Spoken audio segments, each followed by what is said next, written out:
Amém. Glória a Deus, igreja. Amém. Graça e paz a todos. Boa noite. Nós queremos nos apresentar.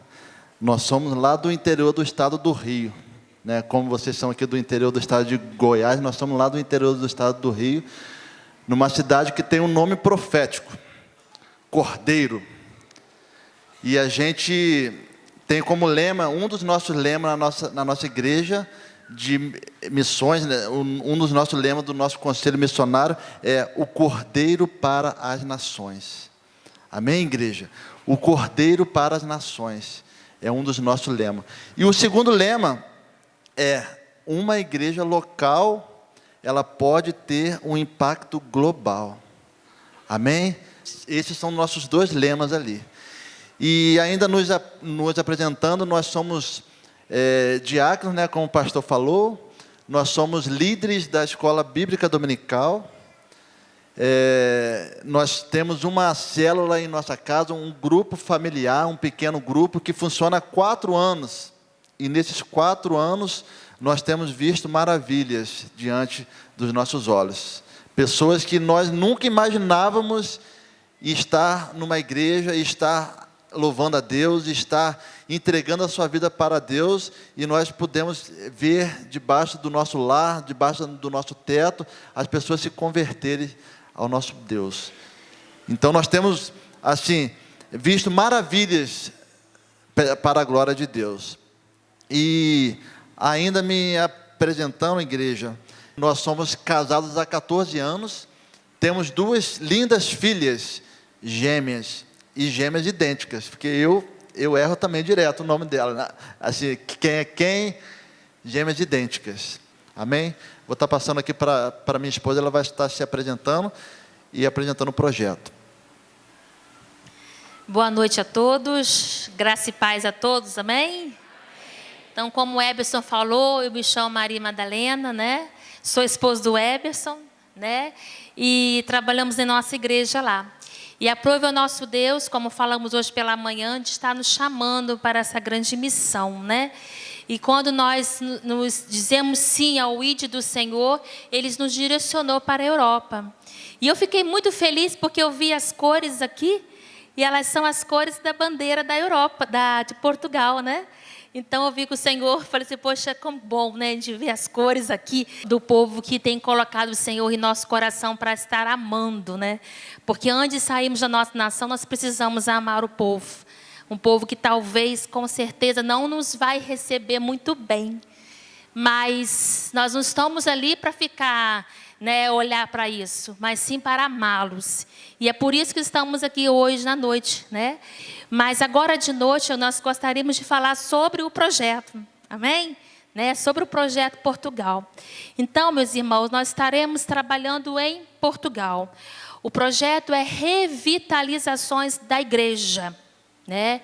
Portugal hoje, infelizmente, como o nosso pastor nos disse, o evangelho, né, o apóstolo Paulo, né, e o cristianismo, ele se propagou por toda a Europa, Inglaterra, Suíça, Alemanha, Irlanda, né?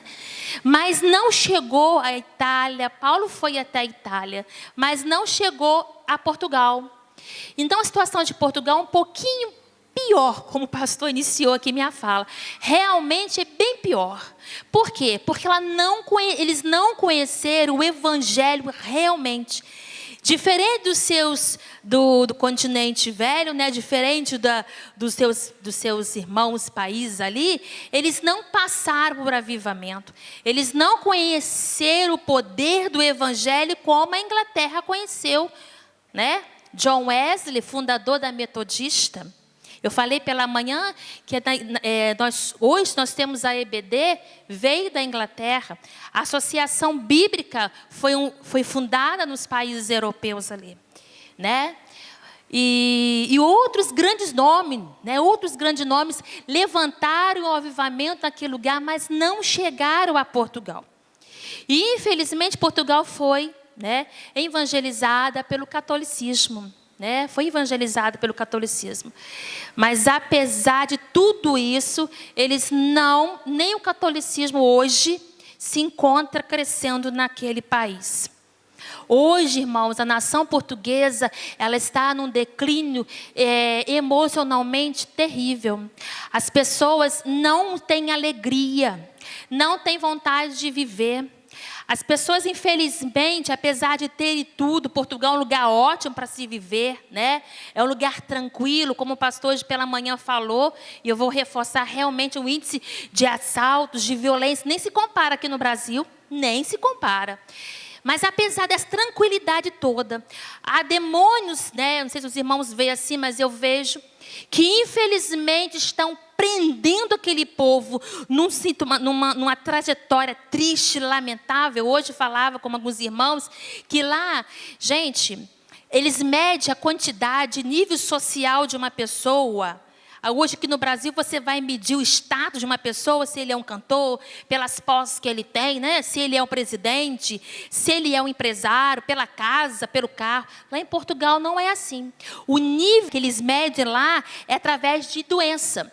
Você chega no local e você começa a falar, olha, eu tenho, né, dores na coluna. E a outra fala, mas eu tenho da coluna, ainda tenho um no pé.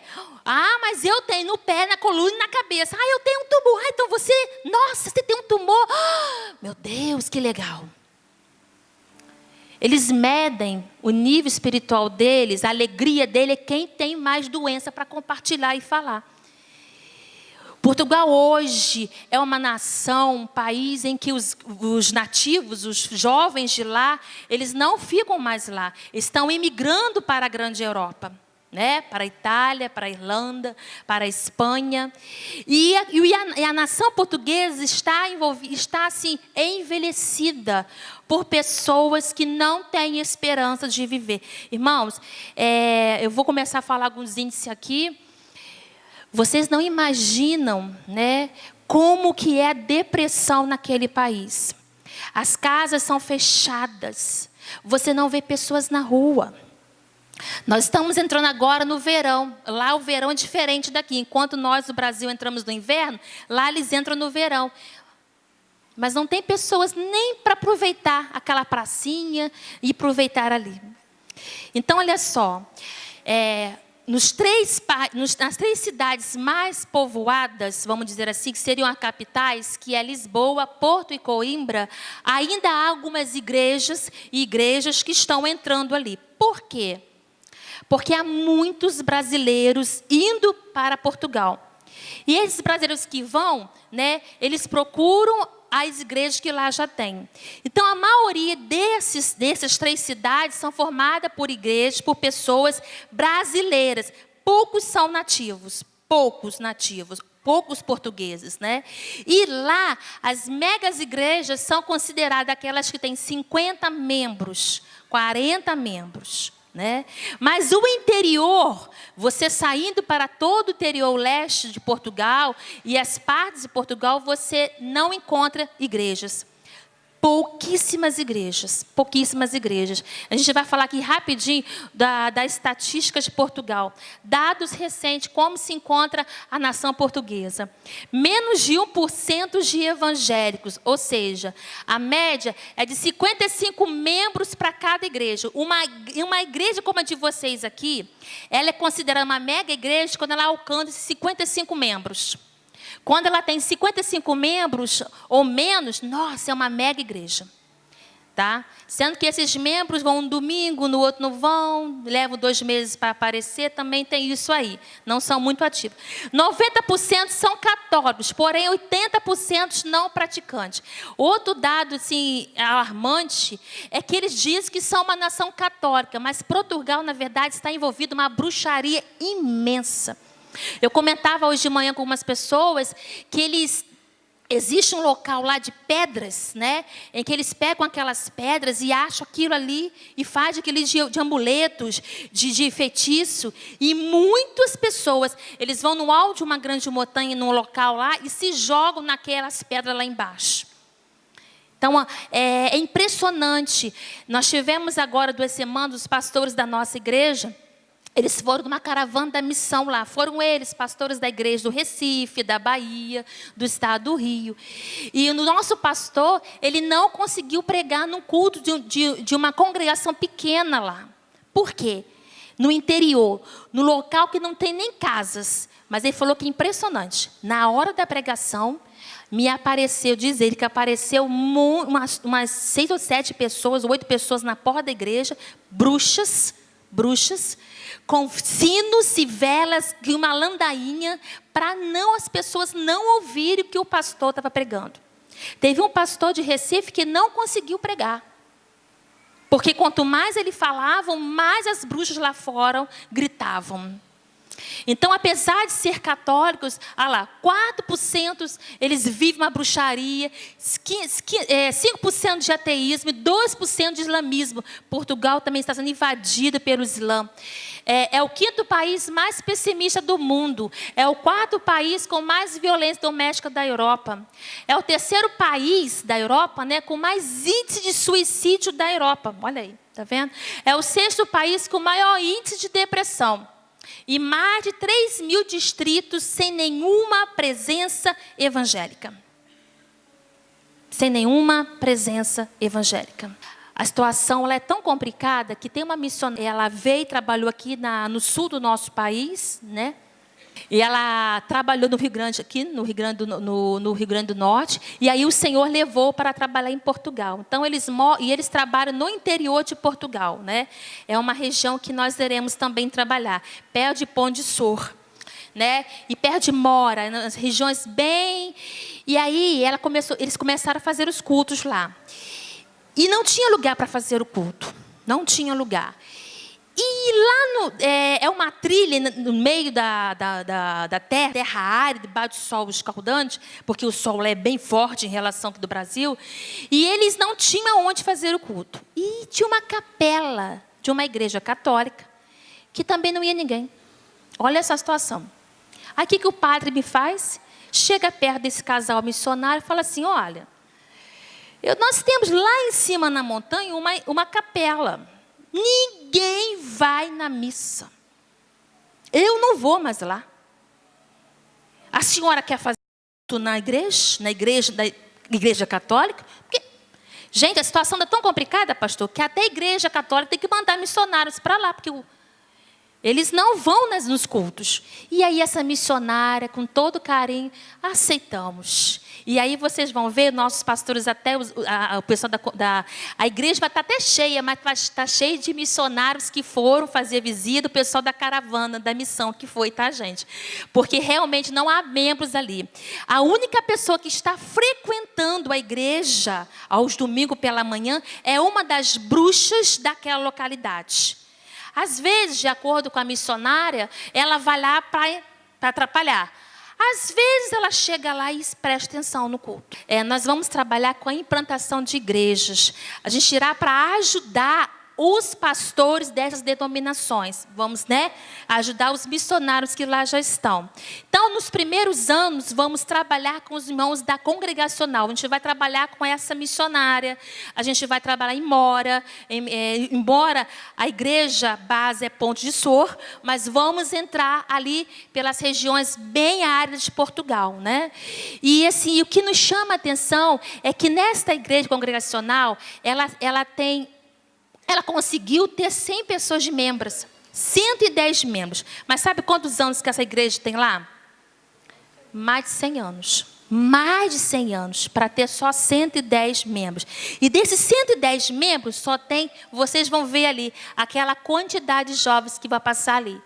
E o rapaz que vai estar falando, e um dos sonhos dele é conhecer a juventude do Brasil. Ele se emocionou, ele chorou muito com os irmãos que foram. E ele fala, olha, pastores do Brasil, nós queremos conhecer a garra, a alegria dos jovens do Brasil. E eles até vão pedir que orem por eles, para eles não venham desanimar. O que nós queremos propor a esta igreja, que orem pela juventude de Portugal. Vocês viram os dados ali. Orem por aqueles casal de missionário, um no violão e ela cantando. Eles cantam, pregam, faz tudo ali dentro. Orem, esses jovens, inclusive esse rapaz que falou, ele virou para um dos nossos pastores que foi e falou assim, olha, nós queremos conhecer a igreja do Brasil, somos só 7 de uma das maiores igrejas de Portugal. Nós não vamos fazer nada demais lá. Hoje de manhã meu esposo falou sobre isso. Não há métodos. Não estamos aqui na proposta para a igreja que a gente vai arrasar, levar método, pá. Não é nisso. A gente só vai para ajudar. A gente vai, primeira coisa, para trabalhar com aquele jovem e dizer: ei, nós ouvimos o apelo de vocês no Brasil. Eu não os conheço ainda, mas já o amo como os meus filhos espirituais. E a gente quer pedir à igreja que orem por esses jovens.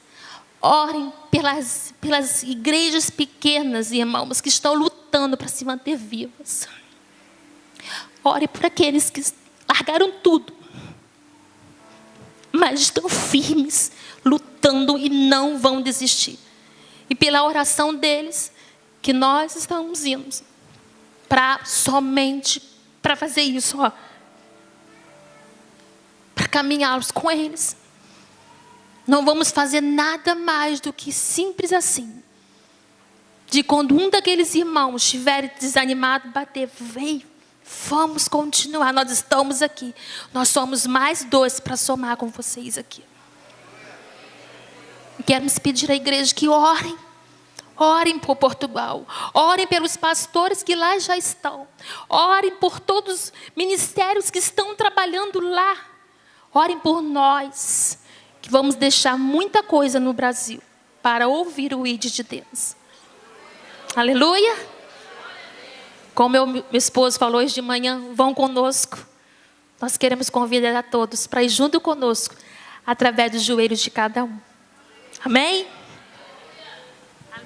Amém. Glória a Deus. Eu convido a igreja para abrir as vossas Bíblias no Evangelho segundo São João, capítulo 4, a partir do versículo 3. E nós vamos ler até o versículo 10. Amém, igreja? Versículo 3.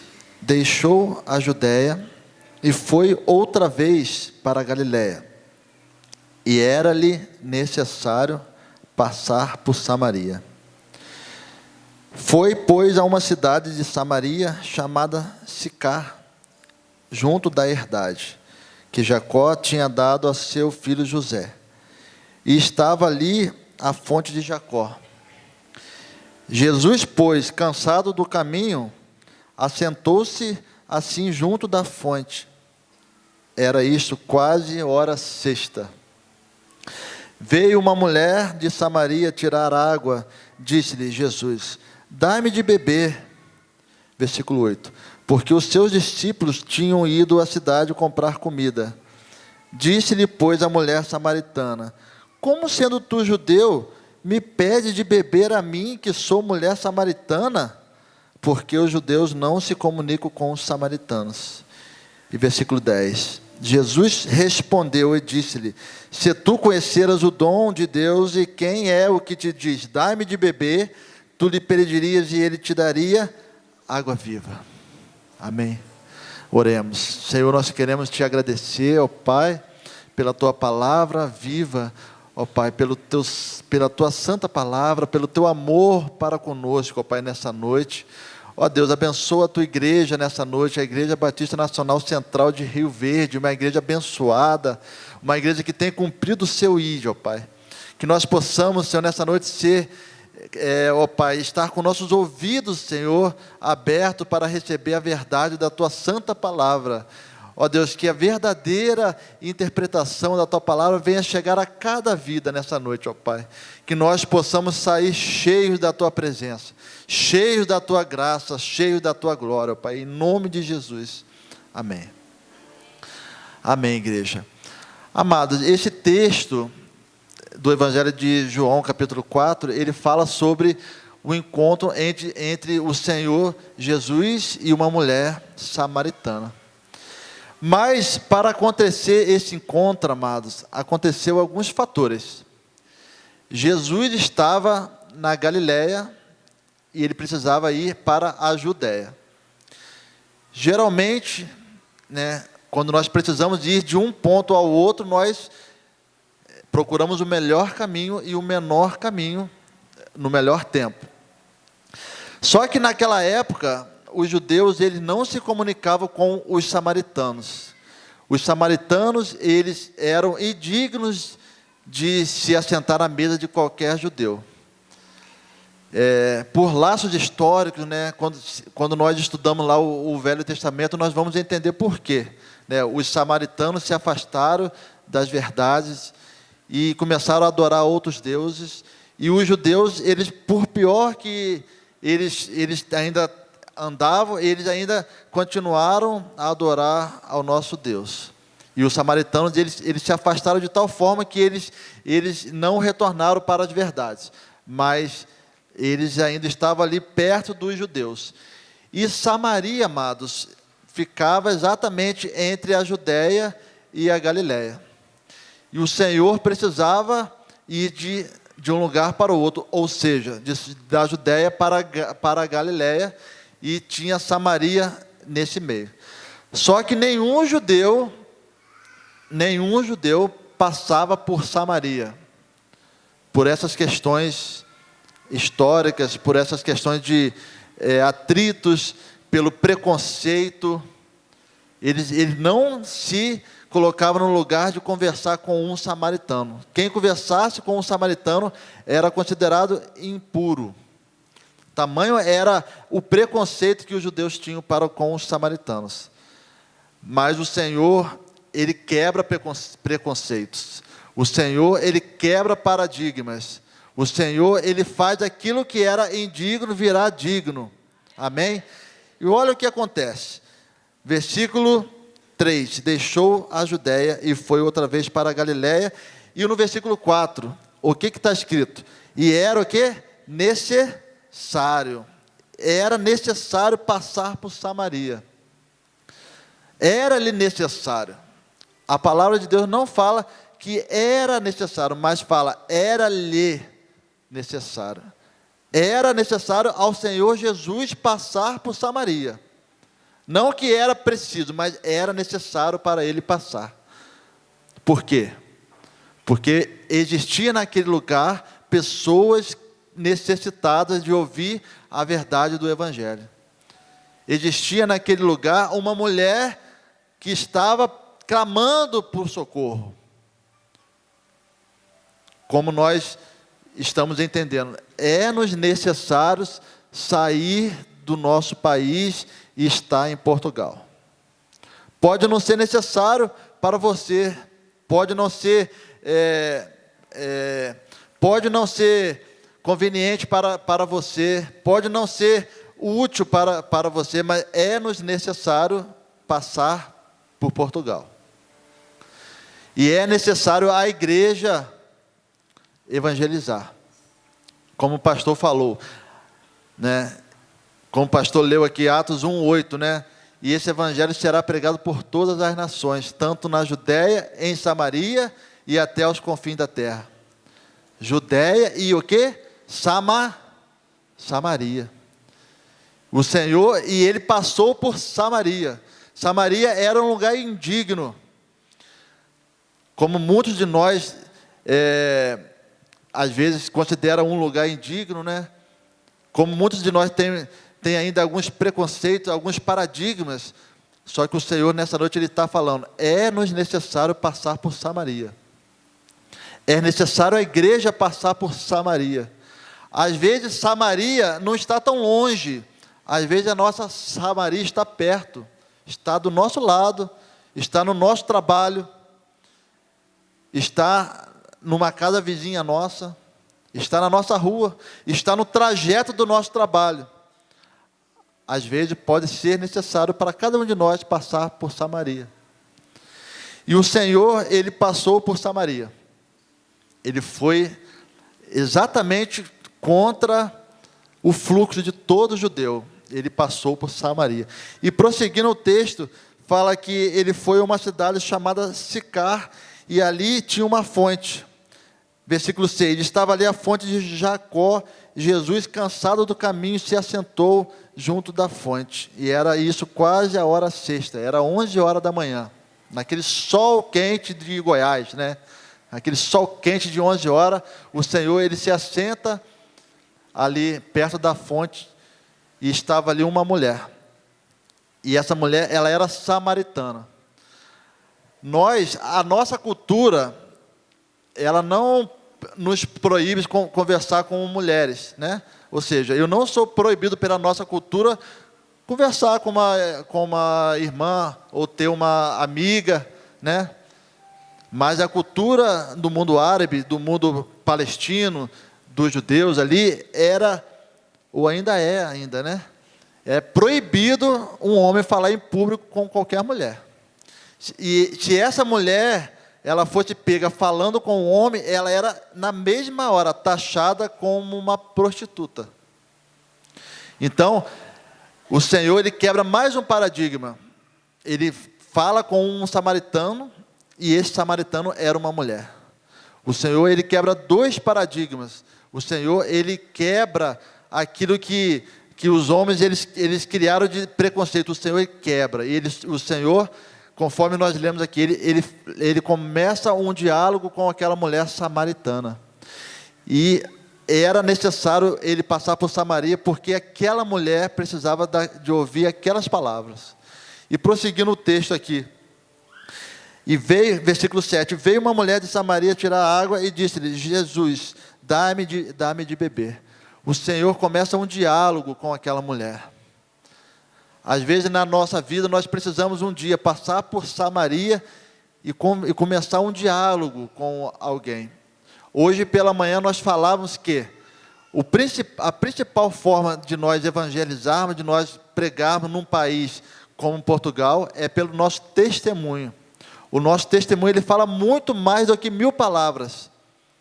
Ou seja, nós precisamos ganhar o direito de falar do Evangelho para aquelas pessoas. Nós vamos até levar um tempo para poder nos aculturarmos ali.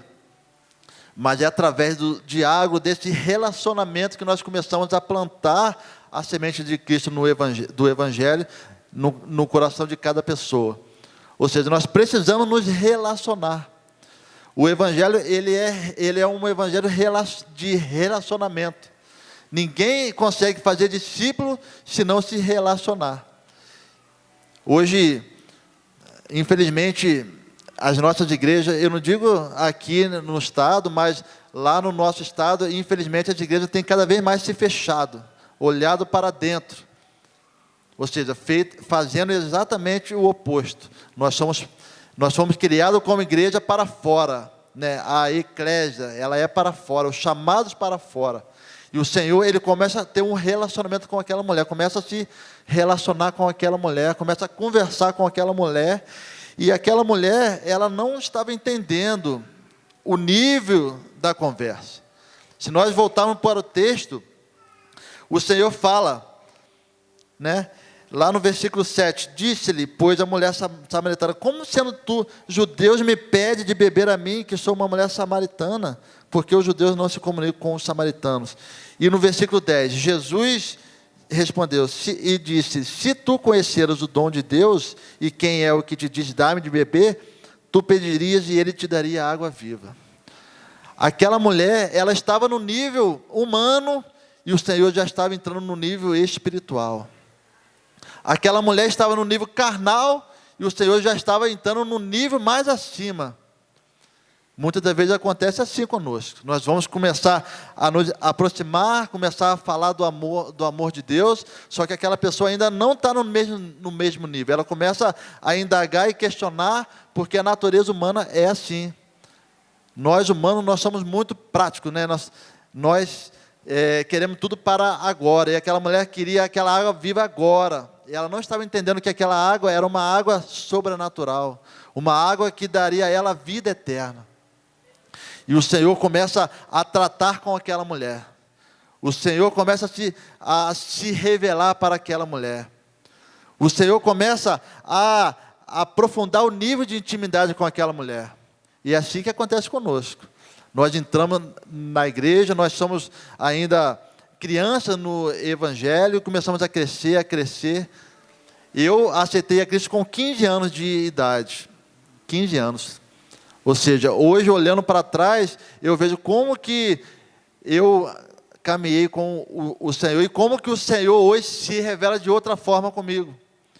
Naquela época eu era ainda carnal, eu não entendia algumas coisas, e hoje o meu relacionamento com Cristo já é um outro, já está um outro patamar, e a nossa vida é assim. Começamos a caminhar progressivamente, e aquela mulher, ela começou a entrar num nível de intimidade ainda maior, e o Senhor no versículo 11, disse-lhe a mulher: Senhor, tu não tens como tirar a água desse poço, é fundo o poço. Ela estava ainda pensando que aquela água era uma água material, e o Senhor fala, és tu, versículo 13, disse-lhe: qualquer que beber dessa água não tornará a ter sede, mas aquele que beber da água que eu lhe der, nunca terá sede, porque a água que eu dou se fará nele uma fonte de água que salte para a vida eterna. Olha o que o Senhor revela para aquela mulher.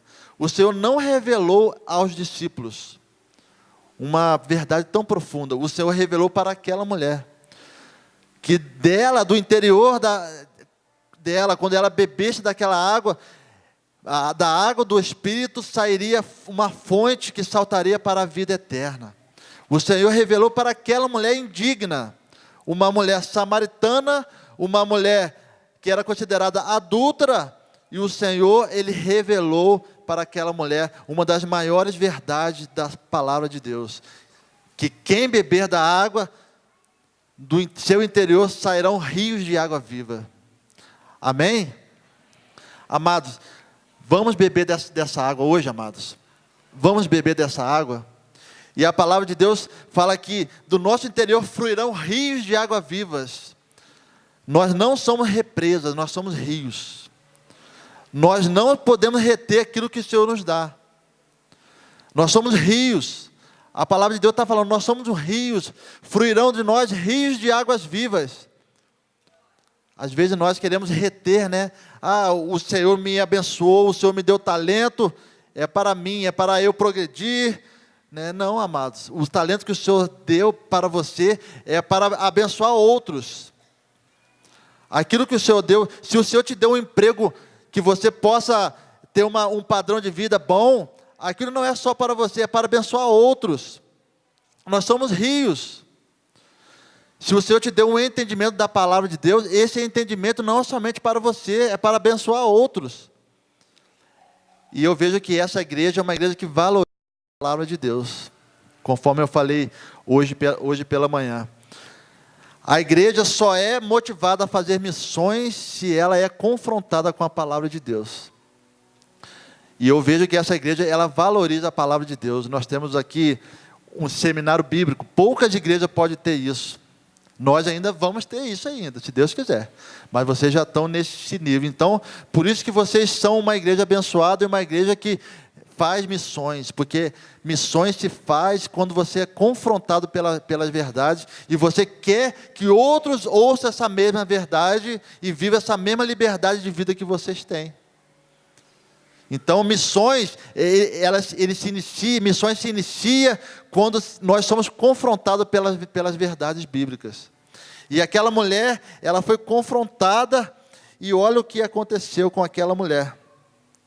Né? Ela foi confrontada, lá no versículo 17, a mulher respondeu e disse: não tenho marido. Disse-lhes o Senhor: disseste bem, não tenho marido. Aquela mulher se arrependeu. O Senhor confronta aquela mulher, e aquela mulher se arrepende. É um outro nível. Ela já começou a entrar num nível mais profundo, e aquela mulher se arrepende. E avançando um pouco o texto, amado, o Senhor revela mais uma grande verdade para aquela mulher, que não revelou aos seus discípulos, e não revelou aos mestres da lei. Olha o que o Senhor revela para aquela mulher, versículo 23. Mas a hora vem, e a hora é em que os verdadeiros adoradores adorarão o Pai em espírito e em verdade, porque o Pai procura tais que assim o adorem. O Senhor revela essa verdade para aquela mulher. O Senhor revela essa verdade para uma mulher que era samaritana, era prostituta, uma mulher que era indigna. O Senhor revela que os verdadeiros adoradores adorarão ao Pai em espírito e em verdade. Amados, o fim da igreja não é simplesmente fazer missões. Missões é apenas um canal. né, num canal. Mas o fim de missões é para que todos os povos adorem ao Senhor. Nós vamos fazer missões para que todos adorem ao Senhor, em espírito e em verdade, e encontrem a salvação. Amém? E aquela mulher, ela entendeu isso. E aquela mulher entendeu que a adoração era sair do interior, né? E olha o mais tremendo disso tudo. Isso que me deixa impressionado e alegre quando eu leio essa passagem. Olha o que acontece com aquela mulher. Versículo 28. Deixou, pois, a mulher o seu cântaro e foi à cidade e disse àqueles homens: vinde ver de um homem que me disse tudo quanto tenho feito. Porventura não é este o Cristo? Olha o que acontece com aquela mulher quando ela entende a verdade do Evangelho. Ela vira uma missionária.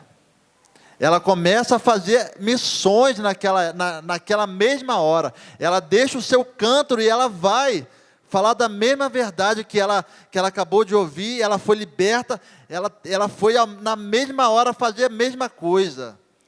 Ela foi fazer discípulos, ela foi falar da verdade que ela tinha acabado de ouvir ali, e ela deixou o seu cântaro. Ela estava tão preocupada com água, antes de toda aquela conversa ali, e ela deixou o seu cântaro ali e foi fazer missões naquela mesma hora. Amados, nós estamos deixando o nosso cântaro, nós estamos deixando o conforto da nossa casa, a segurança de um emprego. Minhas filhas, elas estudam nos melhores colégios da nossa, ali onde a gente mora, deixando amigos, avô. A nossa igreja é perto da nossa casa, 10 minutinhos. A escola é em frente à igreja. O meu trabalho, mais 10 minutos eu estou lá. E nós estamos deixando o nosso cântaro. Não porque nós somos melhores do que ninguém, não. Nós somos os maiores pecadores. Mas porque nós temos essa mesma vontade de fazer com que aqueles jovens, com que aquelas senhoras ouçam as mesmas verdades que nós estamos ouvindo aqui. Por isso nós estamos deixando o nosso cântaro. Amém, igreja? Amém. E, amado, lá no versículo 35, o Senhor começa a falar com os seus discípulos: não dize vós que ainda há 4 meses até que venha a ceifa? Eis que eu vos digo, levantai os vossos olhos e vede as terras que já estão brancas. Quando aquela mulher, ela vai à cidade e evangeliza, começa a falar as verdades que ela tinha ouvido, a cidade inteira veio para receber a salvação que aquela mulher tinha ganho. A cidade inteira, amados. E os discípulos não estavam entendendo. Eles viram aquelas pessoas e estavam questionando. E o Senhor fala: eis que os campos estão brancos. Eis que os campos estão brancos. Amados, igreja do Senhor, os campos estão brancos. Os campos estão brancos. Nós precisamos colher, amados. Muitos plantaram, outros vão colher. Muitos colheram o que outros plantaram. A mecânica do reino de Deus é assim. Uns plantam, outros colhem. Uns colhem o que outros plantam. E muitos de nós, amados, muitas das vezes nós queremos a honra para nós mesmos, né? Ah, não, eu plantei, eu tenho que colher. Ah, não, eu custei para ganhar aquela pessoa para Cristo, é eu que tenho que evangelizar, eu que tenho que caminhar com ela. Não, às vezes você fez a sua função e outros vão fazer as outras funções. Então o reino de Deus é assim. E, amados, e prosseguindo o texto, versículo 38, e eu vos enviei a ceifar onde vós não trabalhaste, outros trabalharam e vós entraste no seu trabalho. Então a mecânica do reino é assim, amados. Muitas das vezes nós vamos trabalhar, nós vamos para Portugal, nós vamos semear, outros podem ir para colher aquilo que nós vamos plantar. E nós vamos agradecer a Deus, porque outros vão vão colher aquilo que nós plantamos. E nós vamos agradecer, porque a honra e a glória é do nosso Deus. A honra e a glória é somente para o nosso Deus. Amém? E no versículo 39 fala que muitos dos samaritanos daquela cidade creram nele pela palavra da mulher que testificou: disse-me tudo quanto tenho feito. Aquelas pessoas, elas creram no Senhor através daquela mulher. Aquela mulher se colocou como instrumento para ganhar aquela cidade para Cristo. Amado, você pode ser um instrumento para ganhar a sua cidade para Cristo. Conforme nós falamos aqui no início, nosso lema, um dos nossos lemas é: uma igreja local pode ter um impacto global. Uma pequena célula do nosso lar pode ter um impacto global na cidade. Uma congregação pode ter um impacto global na cidade. Amém, amado? Então, amados, nós somos missionários, cada um de nós. Nós vamos para frente de batalha, mas você vai estar aqui atrás, orando, intercedendo e fazendo missões locais, conforme o pastor leu aqui. E serei minhas testemunhas, tanto em Jerusalém, missão local, em Samaria, em toda a Judéia e até aos confins da terra. Missões se fazem nessas 3 áreas, e nós vamos para uma delas, mas missões, vocês vão estar fazendo missões aqui também. Amém, igreja?